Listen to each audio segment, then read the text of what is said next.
Moikka ja tervetuloa Copilot Chat Tips and Tricks -videosarjan pariin.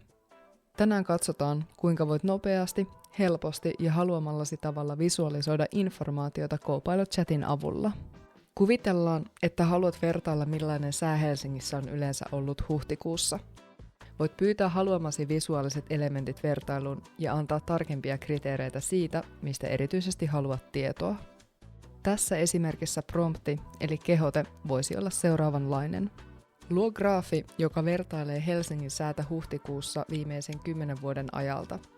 Luo taulukkoon 2 kuvaajaa, joista toinen kuvaa keskilämpötilaa ja toinen keskimääräistä sateen määrää millimetreissä. Lisää kuvaajaan trendiviiva. Ja näin. Copilot piirtää datan visuaaliseen muotoon, josta voimme sitten arvioida, laitetaanko päähän pipo vai aurinkolasit. Voit halutessasi pyytää Copilottia vielä antamaan tarkennuksia, lisäämään elementtejä tai kertomaan havaintoja datasta.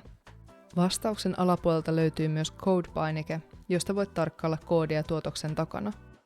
Copilot Chat pystyy työskentelemään myös Python-koodin kanssa. Näin sait nopeasti käyttöösi visuaalisia elementtejä, joita voit käyttää kuvaamaan myös paljon monimutkaisempia kokonaisuuksia. Mitä sä haluaisit visualisoida sun työssä? Kokeile Copilot Chattia jo tänään.